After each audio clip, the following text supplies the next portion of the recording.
He's blocking a public hazard. Send someone now. The shrill echo of my neighbor, Karen, rattled the quiet cul-de-sac as she jabbed her phone toward my backyard. Before we dive in, comment which country you're watching from because you won't believe how fast an ordinary Tuesday turned into a live police drama.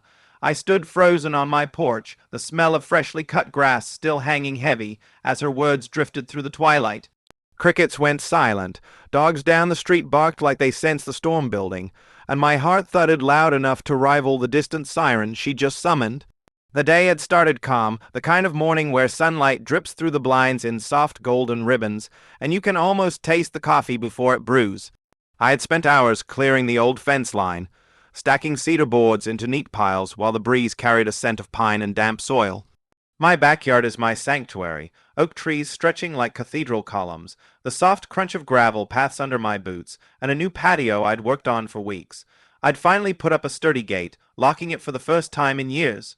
That small turn of a key felt like victory, not a declaration of war. Karen, however, treated it like I'd barricaded the town square.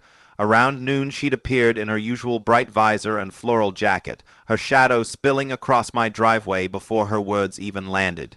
"You can't just close off the trail," she snapped, waving a plastic HOA newsletter as if it were law. I explained as calmly as I could that the strip of land behind my fence was privately deeded and that her shortcut to the playground had always been a courtesy, not a right. The smell of her overpowering gardenia perfume clung to the humid air while her eyes sharpened like glass. "We'll see about that," she hissed, stomping away. I should have known that was only the beginning. By dusk, the neighborhood felt charged, like the pause before a summer thunderstorm. The cicadas hummed louder, a single porch light flickered 2 houses down, and my dog kept pacing near the gate. When Karen's voice sliced through the twilight again, I nearly dropped the rake I was carrying. "This is a public hazard. He's trapping people," she yelled into her phone. I caught fragments a backyard, locked, danger, as if she were describing a hostage situation instead of a simple fence. The smell of ozone hinted at coming rain, but it was the metallic taste of adrenaline that filled my mouth as I stepped onto the porch. From across the street, curtains twitched and silhouettes formed behind glowing windows. Neighbors peeked out, murmurs carrying like restless wind. I heard a child whisper, "Is someone hurt?" While Karen's voice rose, sharper, higher, desperate. "Send an officer now or someone's gonna get hurt." My palms felt slick against the wooden railing as I weighed my next move. A siren wailed closer, bouncing off the quiet houses, each pulse slicing the heavy air. The world had shifted in minutes, my private backyard, now the center of a neighborhood spectacle I hadn't asked for. The first cruiser rolled up slow, headlights sweeping across my driveway like search beams. Gravel crunched under the tires, and the scent of exhaust mixed with the earthy smell of wet leaves as an officer stepped out, hand resting on his belt.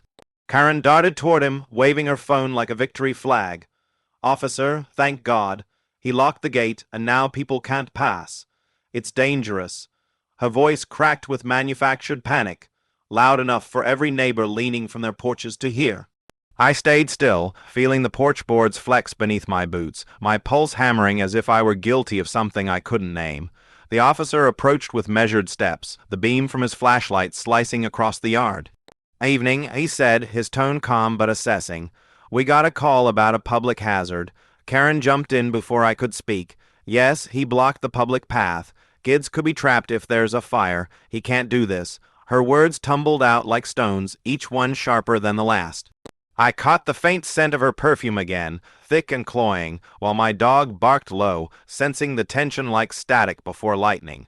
The neighbors' whispers carried through the humid night air, a chorus of curiosity and suspicion.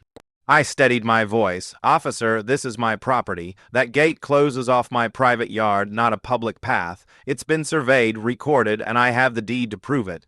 I motioned toward the fence, where the new lock gleamed in the flashlight's harsh glare. The officer's brow furrowed slightly, eyes moving from me to Karen and back again. "Ma'am," he asked her evenly, "do you have any documentation that this is public access?" Karen's lips tightened, but she lifted the folded HOA newsletter like it was a badge. "Right here," she insisted. "The HOA has always used it." The officer examined the paper briefly, the light reflecting off its glossy surface. "This isn't a legal document." he said, his voice even but firm. Karen's face flushed crimson, and for a moment the night seemed to hold its breath. A car door slammed from across the street, and another neighbor, Mr. Alvarez, who'd always waved kindly when I mowed, walked over, hands in his pockets. "That's his land," he said, his tone steady. "I've lived here 20 years. That shortcut was never public." His words rippled through the watching crowd like a sudden gust, and I felt a flicker of relief beneath the pounding in my chest. Karen wasn't ready to surrender. "You don't understand," she said, voice rising. "People rely on that path. He can't just decide." The officer raised a hand, his patience thinning. "Ma'am, unless you can show me a recorded easement or city ordinance, he's within his rights." The sound of distant thunder rolled overhead, low and threatening, while raindrops began to tap the leaves. My dog pressed against my leg, trembling as the smell of rain deepened and the night air thickened with tension.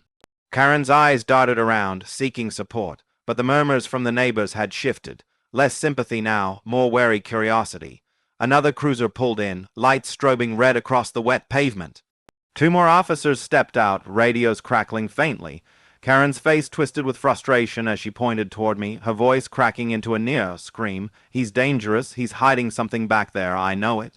The words hung like smoke, heavy and accusatory, as the rain began to fall in earnest, pattering on the porch roof and hissing against the cooling asphalt. I could feel the storm inside me matching the one above, a mix of anger and disbelief. This was no longer about a gate. Something deeper was about to surface. Rain streaked down my jacket as the second officer approached, his boots splashing in shallow puddles forming along the curb. "Sir, mind if we take a quick look behind the fence just to settle this?" he asked, voice low but carrying the weight of authority. My throat tightened, but I nodded. "Sure, I've got nothing to hide." The lock clicked open beneath my wet fingers, the metallic snap echoing like a challenge through the tense night. The gate creaked as I swung it wide, revealing nothing more than a meticulously kept garden path, fresh mulch darkened by rain, and the faint scent of lavender from the planters lining the patio. The flashlight beam swept across the yard, catching the silver shimmer of raindrops on the cedar boards and the dark silhouettes of oak trees. The officer stepped in, boots sinking slightly into the soft earth, and glanced back at his partner with a small shake of his head. "All clear," he said simply. The second officer turned toward Karen, his brow raised. "Ma'am, there's no hazard here. This is private property." Karen's mouth opened, but no words came, her visor drooping as the rain plastered her hair to her forehead. The neighbors leaned closer from their porches, the collective hush thicker than the storm. I felt a strange calm settle over me, like the eye of a hurricane. "You called 911 because you couldn't use my backyard as a shortcut," I said quietly, each word deliberate. "That's not a hazard, that's trespassing." Karen flinched as if the word itself stung. One of the officers cleared his throat. "Ma'am, false reports to emergency services are a serious matter. We could issue a citation." The sound of distant thunder rolled again, and a flash of lightning illuminated the stunned faces around us neighbors, who now saw the spectacle for what it was. Karen's defiance crumbled. I thought it was public," she muttered, her voice barely carrying over the rain. The officer remained firm. "It's not, and you need to understand the difference. Wasting emergency resources has consequences." He handed her a slip of paper, the citation stark under the streetlight's glow. She stared at it, fingers trembling, while the rain dripped from her visor like tears she wouldn't shed. The crowd whispered, a mix of disbelief and quiet satisfaction, the sound like wind through tall grass. As the officers returned to their cruisers, their lights flashing one final wash of red and blue across the soaked street, the neighbors began to drift back inside. Mr. Alvarez caught my eye and gave a small nod of respect before disappearing behind his door. The rain softened to a steady drizzle, carrying away the tension that had gripped the night. I closed the gate gently, the lock clicking with finality, and felt the weight of the evening settle into the wet earth. My backyard stood silent once more, private and intact, while the echoes of Karen's accusation faded into the dark.